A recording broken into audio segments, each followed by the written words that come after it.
Shalom sahabat CS dimanapun Anda berada, saya sangat bersuka cita bisa menjumpai Anda untuk menyampaikan kebenaran firman Tuhan.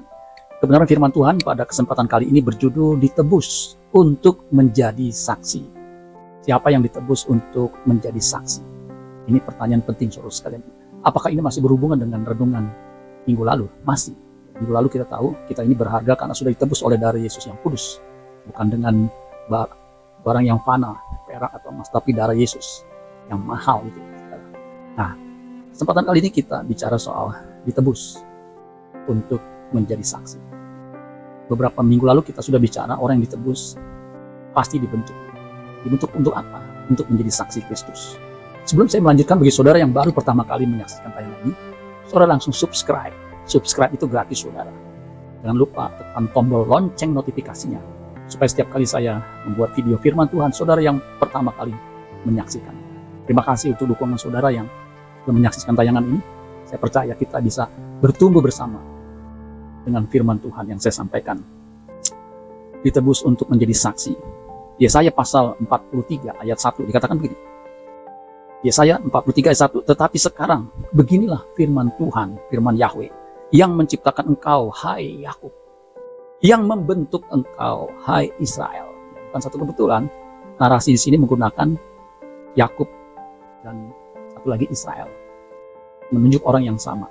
Yakub sebelum dia bergumul dan menang dengan malaikat Tuhan, Israel setelah dia bergumul dan menang.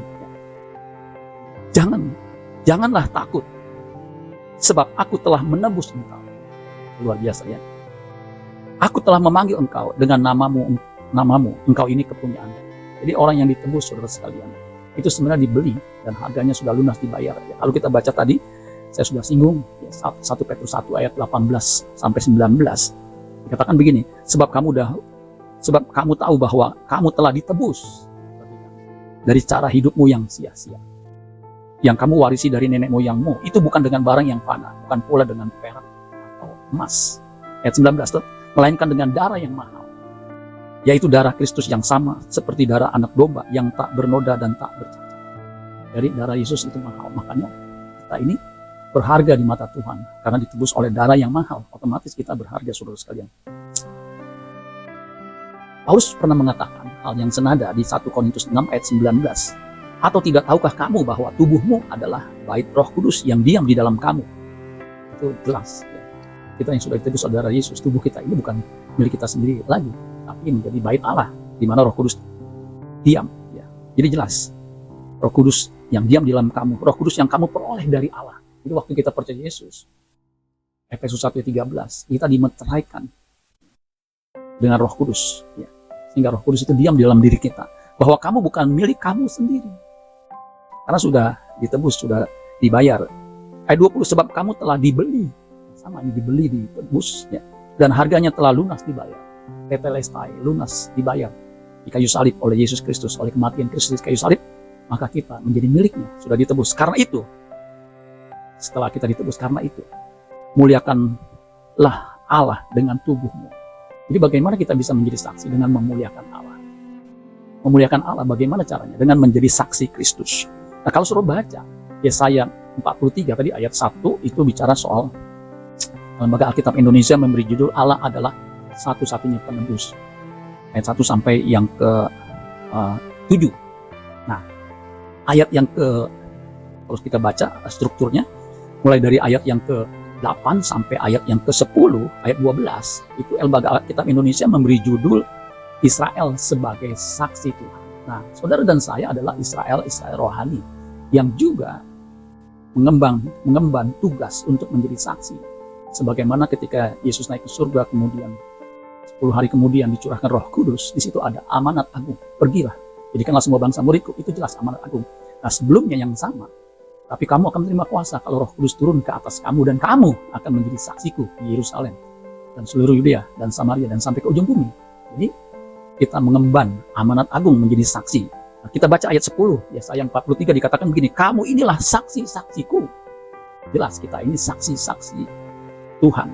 Demikianlah firman Tuhan, dan hambaku yang telah kupilih. Jelas Yakub dipilih menjadi Israel, supaya kamu tahu dan percaya kepadaku dan mengerti. Harus pahami fungsi dan tugas kita yang sudah ditebus. Bahwa aku tetap dia. Sebelum aku, perhatikan, sebelum aku tidak ada Allah dibentuk, dan sesudah aku tidak akan ada lagi. Jadi saudara dan saya itu adalah saksi-saksi Tuhan, ya. Saksi-saksi Tuhan. Kita yang sudah ditebus itu harus menjadi saksi Kristus. Kalau bangsa Israel itu membuktikan siapa Allah yang benar.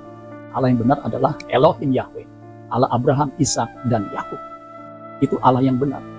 Dan bagaimana Allah yang benar, kitalah saksinya. Sehingga orang melihat kehidupan kita, cara hidup kita yang sudah ditebus, bisa berkata, orang sebaik dia, orang benar seperti dia, tidak mungkin menyembah Allah yang salah. Pasti yang disembah adalah Allah yang benar. Itu saksi Kristus, saudara sekalian. Jadi orang melihat kita, mengetahui perbuatan kita, dia memuliakan Allah. Ya, perbuatan kita yang baik memuliakan Allah. Karena kita menyembah Allah yang benar di dalam Yesus Kristus. Yohanes murid Kristus ketika menulis suratnya dikatakan begini. 1 Yohanes 5 ayat 20, akan tetapi kita tahu bahwa anak Allah telah datang dan telah mengaruniakan pengertian kepada kita supaya kita mengenal yang benar. Jadi melalui Kristus kita mengenal siapa Allah yang benar dan bagaimana Allah yang benar itu hidup. Dan kita ada di dalam yang benar, dalam Kristus, di dalam anaknya Yesus Kristus. Dia, Yesus Kristus adalah Allah yang benar dan hidup yang kekal. Jadi jelas Yesus adalah Allah yang benar. Bagaimana Allah yang benar itu hidup? Lihat, Kristus hidup. Ya, itulah sebabnya kita harus memiliki cara hidup yang benar sehingga kita bisa menjadi saksi dimanapun kita berada. 1 Petrus 2 ayat 12, milikilah cara hidup yang baik. Tadi dikatakan, orang yang sudah ditebus dari cara hidup yang salah yang diwarisi oleh nenek moyang harus memiliki cara hidup yang baik. Tentu cara hidup kerajaan Allah sebagai warga negara kerajaan Allah harus seperti Kristus, di mana Bapa berkata, inilah anakku yang kukasihi, kepadanya lah aku berkenan.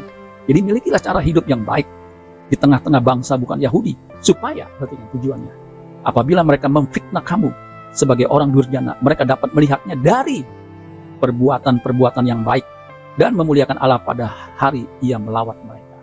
Jadi ketika orang melihat cara hidup kita, perbuatan kita yang baik, mereka memuliakan Allah. Kita sebagai terang, di mana orang bisa melihat, merasakan perbuatan baik kita dan memuliakan Allah Bapa di surga. Jadi saudara dan saya adalah saksi Kristus. Dimanapun kita berada, kita membawa keharuman Kristus. Karena kita adalah berharga dan kita punya tugas menjadi saksi. Sehingga banyak orang boleh mengenal Allah yang benar di dalam Yesus Kristus Tuhan kita. Amin buat firman Tuhan. Tuhan Yesus memberkati. Sola Gracia.